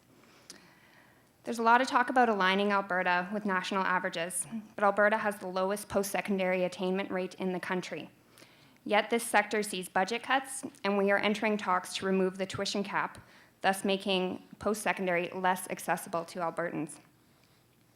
We hear words like affordability, we've heard them tonight, but what does this mean? Would you support removing the tuition cap as the current government projects as being in our future? Okay, that's, you asked specifically of the conservatives? Yes. Okay. We will go first to, Christine. Thanks, Bailey. As a former member of the Red Deer College Board of Governors, I will always be an advocate for post-secondary students and education in this area. We know that 80% of kids who go away to school do not return and raise families and build businesses and contribute to the economy. So I will remain committed, if elected, to be the voice for post-secondary education, which will enrich and help Red Deer North and Red Deer grow. Thank you. How about, does anybody else want to speak to this? Two others? Oh, Darcy? Three others. Hello, there we go. Thanks for the question, Bailey. And Bailey, as I'm sure you can appreciate, as the Dean of the Donald School of Business at Red Deer College, the question is a little bit more complex in terms of what the answers are. There's two other challenges that we face in terms of post-secondary participation in in Alberta. In fact, Alberta has the lowest post-secondary participation rate in Canada. And Red Deer has the lowest post-secondary participation rate in Alberta, which means we have the lowest rate in Canada. But it's not necessarily because of tuition or freezing. It's because students can come out of high school and go into the oil patch and earn $100,000 with a grade 12 education. And those are the choices that they're making today.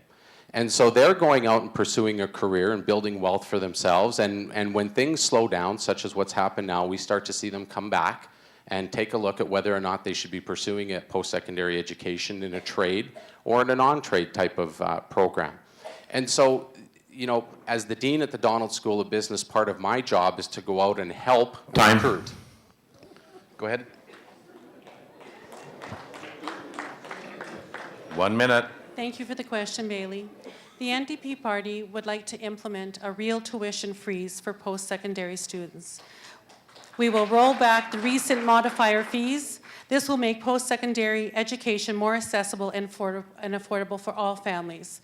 We want to put more funding into the post-secondary education. Thank you. Okay, let's go over to Serge. Thank you for the question. I only have a minute. One of the things that bothers me about the structure of the Board of Governors is that the Board of Governors for post-secondary institutions are appointed by the government. They're not elected like they are for the public and Catholic school boards, for example. And those board members tend to appear to serve the interests of government as opposed to serving the interests of the college and the learners of Red Deer College. That microphone, please. Hello, my name is Marianne McGrath, and I am the incoming or president-elect of the Students Association at Red Deer College. Growth at Red Deer College has been a topic of interest tonight. However, the Students Association of Red Deer College, which is the public voice of the students at Red Deer College, does not formally endorse the Polytechnic model, as there has not been enough consultation with students to formally approve of this transition. My question is for the South candidates. How will you, as our MLA, ensure that growth at Red Deer College is done in a transparent, accountable way that benefits who is most important at Red Deer College, the students? Students want degrees, but we do not want to lose what we love about Red Deer College. Thank you. All right. All right, we've got 8 candidates from Red Deer South. I'm going to pick 4 of them. Is that okay with you? All right, let's start off with Deborah, please. Mary, is it? Mary Ann. I really liked the dress you wore the other day. Anyway, moving right along. As you know, I have 2 master's degrees, and I know what it's like to try to pay off 3, actually, student loans. So I am in favor of supporting the Red Deer College in any way, as are the Liberals, in whatever that looks like. We would confer, of course, with the students and the professors and the local area, and move on from there and discuss what would look best for that. Not necessarily Polytech, but we will go in that direction if that's what it looks like. Okay, next up, Darcy. Thanks for the question. My answer is going to partially address the tuition piece as well. There's 2 things to think about when it comes to the Polytechnic University. First of all, the research shows that it will save a student from Central Alberta $28,000 over the course of their program to complete their program in Red Deer, not go to Calgary or Edmonton. And so one of the ways that we can help students save money is not only playing around with tuition, because tuition is important and we understand that education has to be affordable, but it's where you complete that education. The second piece of my answer is that the economic impact of having students have to go to Calgary and Edmonton and complete degrees that they could otherwise complete in Red Deer means that small and medium-sized businesses here in Central Alberta can't grow, they can't prosper, and they can't get the talent that they need to expand their operations. And for those 3 reasons, I'm supportive of pursuing a Polytechnic University in Red Deer. Okay, William.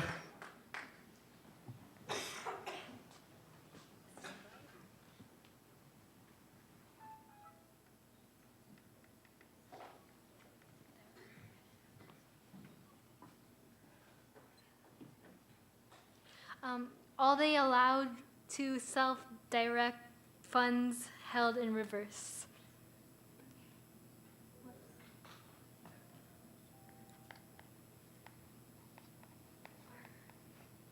Are they? Is that a question? Okay, but they cannot answer. Are they allowed to self-direct funds held in reverse? Reserve. Okay, sorry. Good answer. Thank you. And we're going to go to Ben. Thank you for the ability to answer this. I will go again to say that you need to consult more, and I want to remind everybody that democracy involves the people, especially those that it impacts. And so for her to say directly to us that no one's been consulted and the government wants to make a mandate for them to do something, it's not democracy. It's very clear it's not democracy. It's us telling you to do something.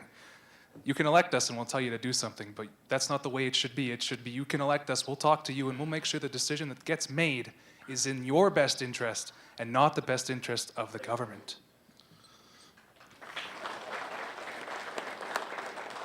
Sir?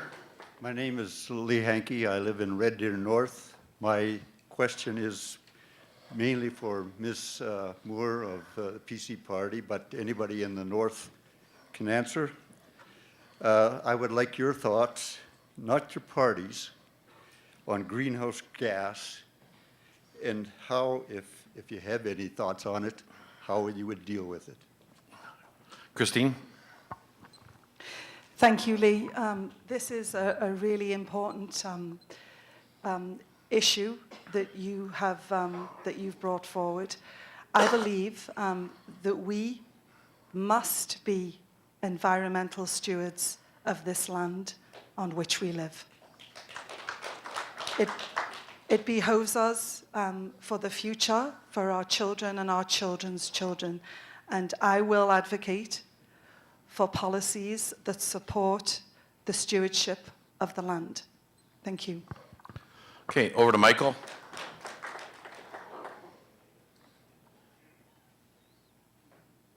You ask a very good and difficult question. There's no doubt that greenhouse gases are affecting our world and affecting it in ways that we're having trouble adjusting to. Unfortunately, some of the quick political decisions, burying greenhouse gases under the ground, turned out not to be the wonderful solution that they said. There are other techniques you can do for scrubbing, standards, moving away from greenhouse gas creating products.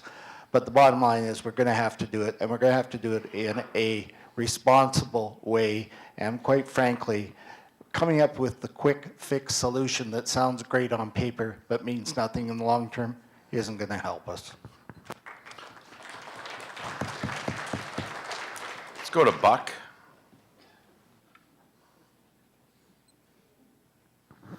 Thank you, Lee. And as has been stated, the carbon capture hasn't done us very well, and it's a very expensive project.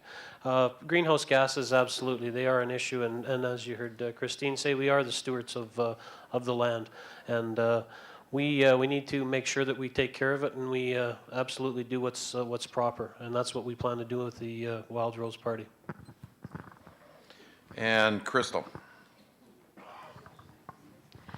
I would support a carbon tax increase on large emitters, and I would want to see that carbon tax reinvested into finding more solutions that will reduce greenhouse emissions. In turn, that will also help diversify our economy. We need to protect our environment. I'm rather fond of this place where our food and our air come from. Sir? I have a question for Buck Buchanan. In the first question tonight, it was said that the Financial Post had a great deal of the details of the budget before March of this year.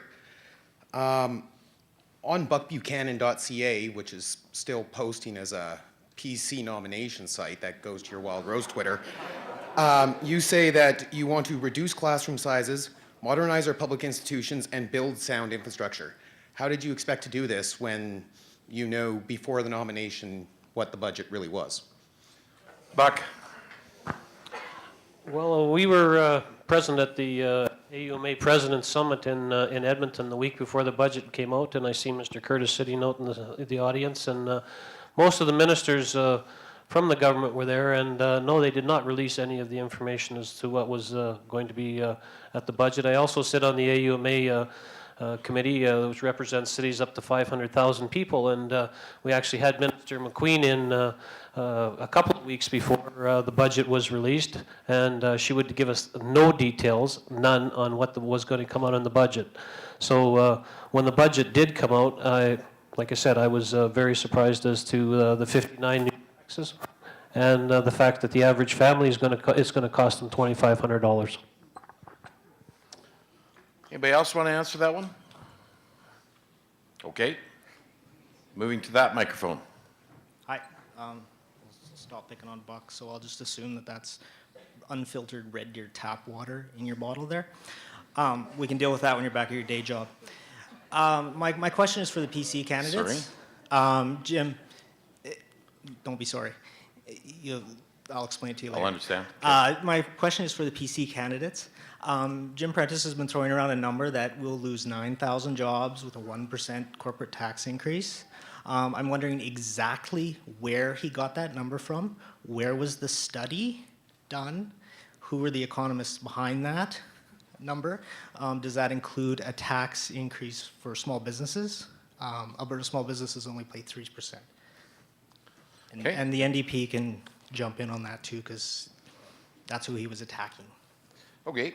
I'm going to go to Christine on this one to start. Thank you for the question, Jim. Most of the businesses in Red Deer North are small businesses. They employ people like us. They're not big businesses. 95% of the businesses in Alberta are small businesses. We need them to stay in business so that we keep our people working at this crucial time. Norm, over to you.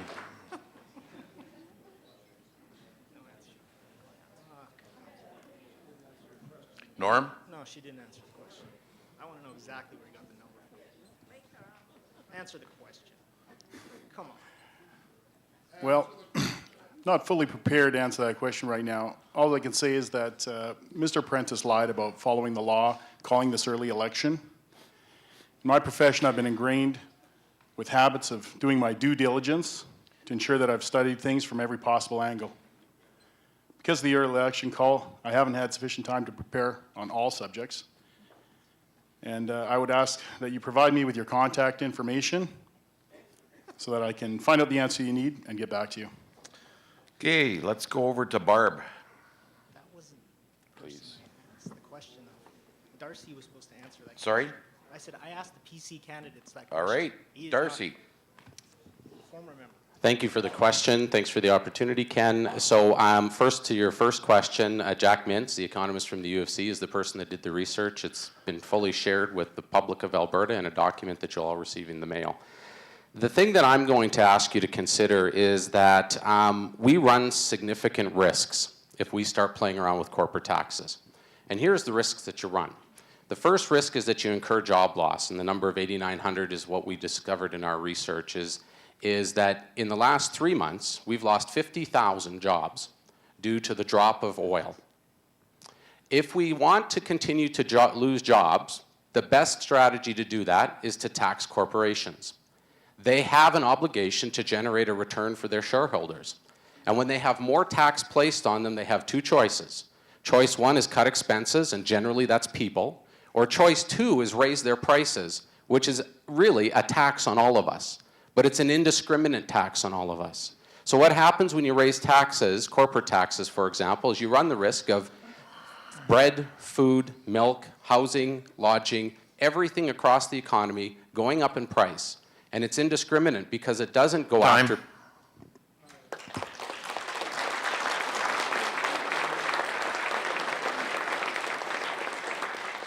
My apologies, I'm just trying to get everybody to have an opportunity to speak from all parties. Barb, you're up.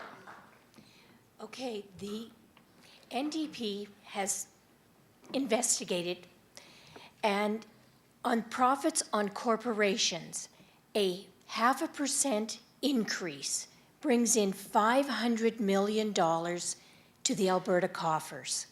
So Rachel's team is proposing a 2% increase, which still keeps corporations taxed on their profits, the lowest in Canada, and brings $2 billion into the Alberta coffers.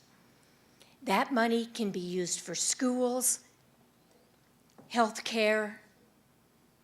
We're not planning on taxing small businesses, only the big corporations. Why should they not pay their fair share if we are paying our fair share? Sir? Hi, my name is Josh, and I just have a question for both the Conservative candidates here. I'm 26 years old, and I've supported the party, the Conservative Party, in the past. But now, as a young man looking to start my life, maybe buying a home, someone that consumes alcohol from time to time, these kind of things now are coming at us with these tax increases. And you guys have had a long time to get this stuff straight. Why now are you coming at us in the middle class and raising our taxes? Okay, we'll start off with Christine.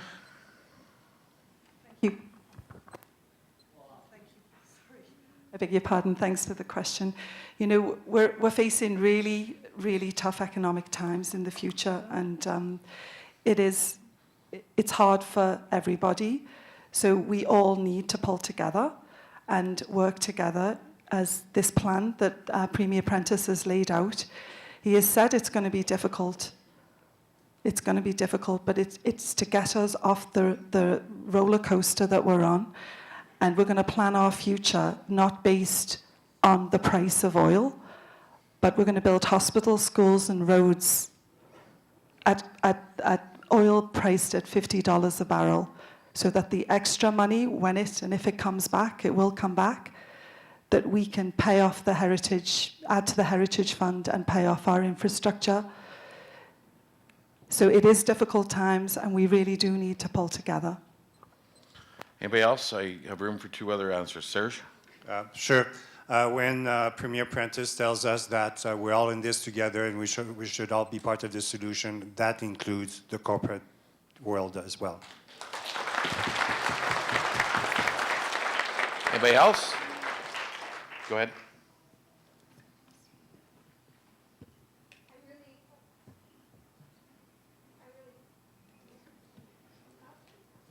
I really do see the PC government balancing this budget on the backs of the middle-class citizens in our province.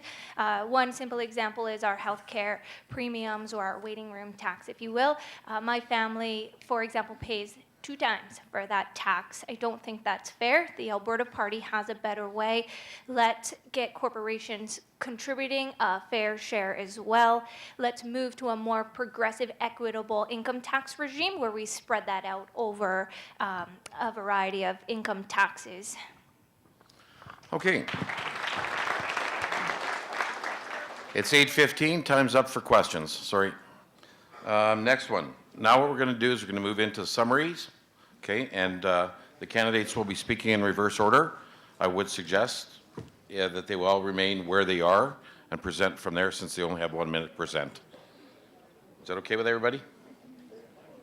Okay, first up, who was the last speaker last time? Deborah. Hello.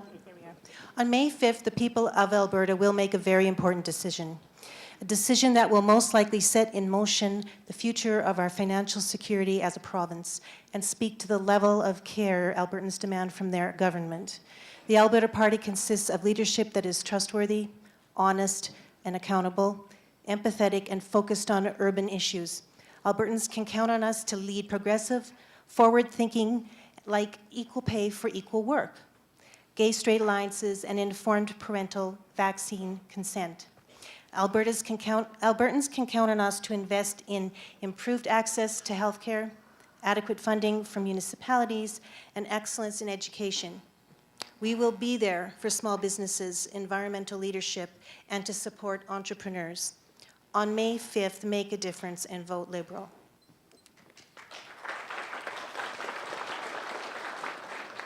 Christine? Thank you.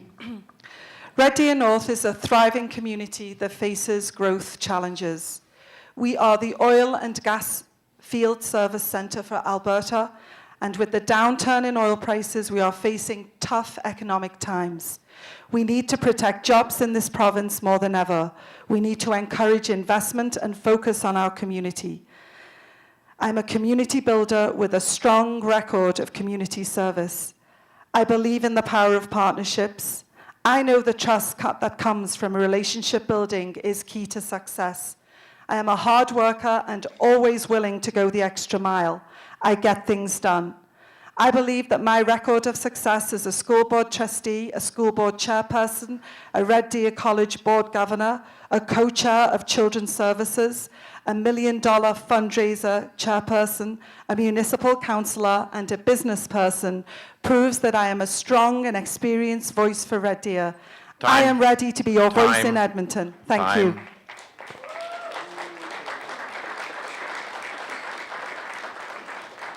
Next up, Serge. I'm seeking the privilege of being your MLA for Red Deer South because I'm driven by a passion for my community and a desire to make it an even better place to grow up, settle down, raise a family, and grow old. I'm an educator teaching a second generation of Central Albertans at Red Deer College. I believe that this, along with my experience and involvement in our community on various boards and various organizations, has prepared me to represent the community of Red Deer South in the provincial legislature. On May 5th, we will decide the course of our great province. I ask you to take a look at the candidates who want to represent you and what they have to offer. On May 5th, you will not vote for Mr. Prentice or Ms. Notley or Mr. Swan or Mr. Jean or Mr. Clark. You will vote for the person you want to represent you and is best suited to represent you in the legislature. So I'm asking for your support on May 5th. Thank you.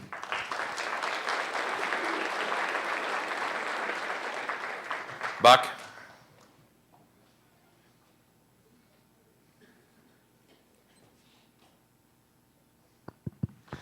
Thank you, Ken, and thank you for coming out tonight, folks.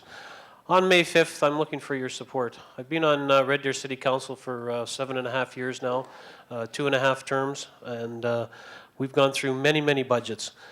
What the Wild Rose Party is saying, we won't raise your taxes. So back to that question of the young fellow there, we're not going to raise your taxes. We're not going to balance it on your back. We've said that we're going to fix health services. We know there's a problem. Everybody in this room knows there's a problem in health services. We're going to fix it. Education. We know there's all the candidates at this table sat with the boards of education, and we heard what the problems are. We know what the problems are in this budget, and it's not a good budget for education. We figured that if we fix it at the front end, we won't have to worry about it at the back end. As far as what I've done in this community, I've been the co-chair of United Way for not this past year, but the previous 2 years. We set record amounts of money.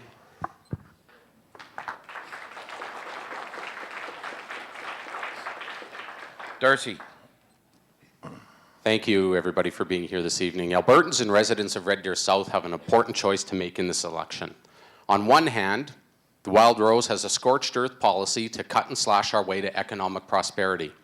On the other hand, it's the NDP who want to balloon the size of government and tax their way to economic freedom by killing the Alberta advantage. Our province was not built on extremes. It was built on the hard work and a balanced approach by making difficult choices. As your elected MLA, I will work hard to ensure Alberta manages itself the way you manage your household finances, by setting realistic, achievable, and long-term goals. As you work through your due diligence, I hope you will find that I have the experience, competencies, and dedication to represent Red Deer South in the legislature, respectfully, regularly, and responsibly. Alberta is a beacon of the Canadian economy, and choosing our plan will ensure that role, as opposed to forfeit it for a generation. On May 5th, please vote Darcy McEtitian for Red Deer South and make a choice for a new generation. Time.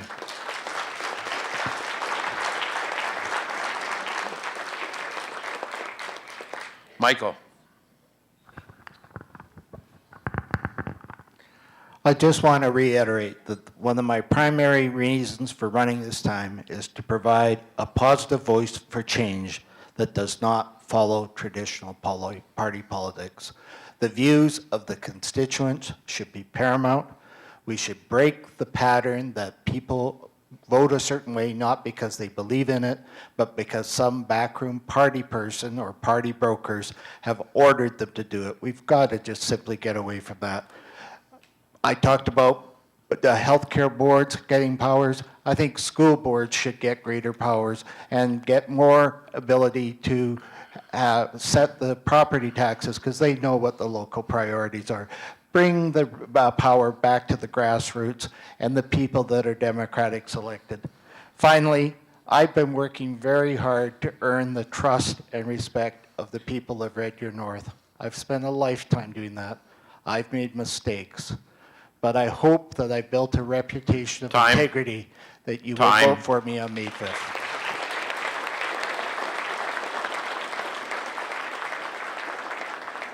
Next up is Patty.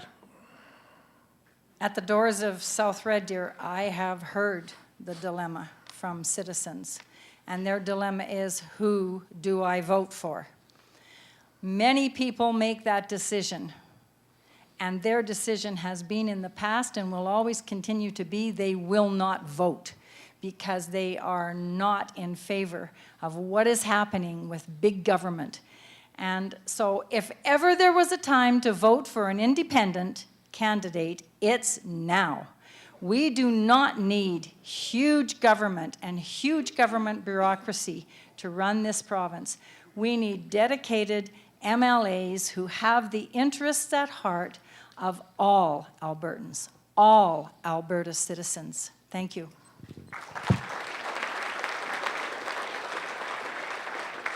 Next up is Kim. As your MLA, I will fight for the things that are important to Red Deer. Quality health care for all. We will invest in frontline care. We will stop the waiting room tax. We will provide respectful, transparent senior care. We will stop the $60 million cut from the seniors' drug plan. We will provide 2,000 more long-term care beds, which will ease overcrowding in our hospitals. Jim Prentice and the PCs have cost Albertans thousands of jobs. Then he blamed you by saying, look in the mirror. The only party up here today that has a plan to keep Albertans working is the NDPs. Every industry, every type of job, create a job, get a tax credit. reward businesses that create upgrading and refining jobs here. We will stop the PC's steep cuts of $100 million from our school boards this year. We will put teaching staff, EAs, and guidance counselors where they are needed. We will keep classroom sizes at an optimal level. We will work with our school boards. Ultimately, the choice is yours. More of the same or NDP. Thank you. Time. Ben? It's unfortunate no one fearmongers with the Green Party.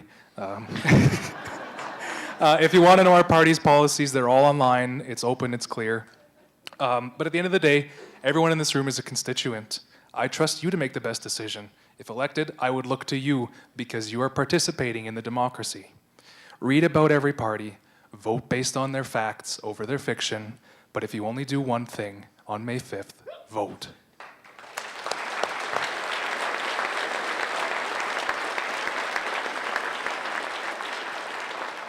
William?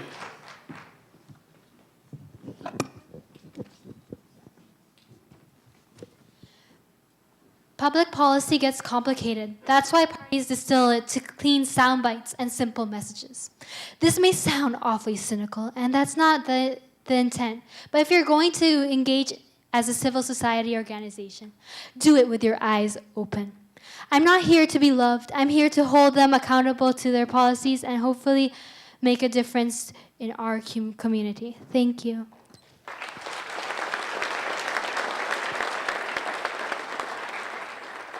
Barb? As I look out on this room, I don't see Liberals and PCs, Green Party, NDPs. I see Albertans. And I want to represent the citizens of South Red Deer. I will do whatever I can to make South Red Deer be the prosperous, energized, wonderful place that I moved into from Edmonton. I hope you will lend me your vote on May 5th, but even if you don't, get out and vote. It's a right, it's a privilege, it's a duty. Thank you.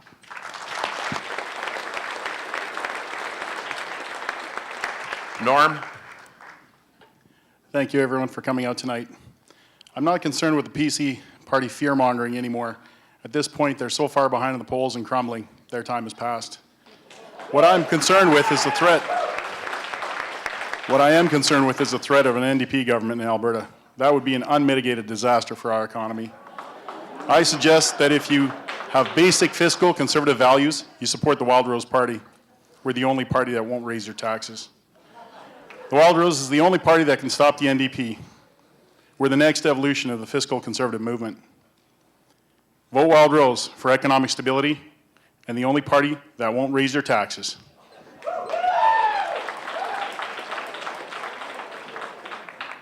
Crystal, did I miss you? My apologies. Go ahead. Thank you. Do I get some extra time since No. you forgot?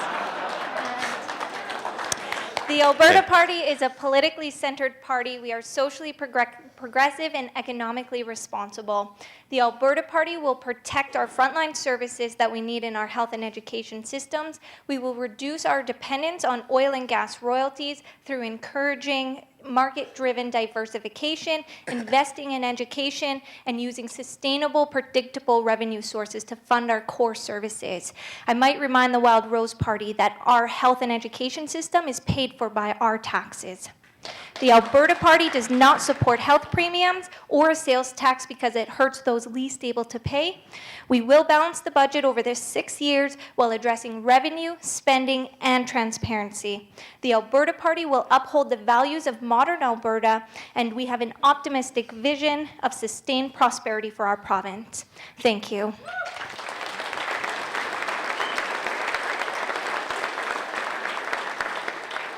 Well, apparently you didn't need the extra time. And if you really knew how much of a softie I am in real life, but when it comes to political forums, we have to make sure that nobody rambles on. So I hope I haven't ticked off too many members of the audience. And I really don't care about the candidates because I'm not voting in this riding. But sorry. I hope that they recognize that well, being a moderator was just to ensure that the debate, in fact, did carry on and didn't drag.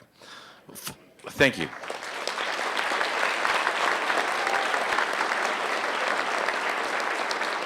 Folks, we're coming right up on 8:30, just as we promised. It's 8:29.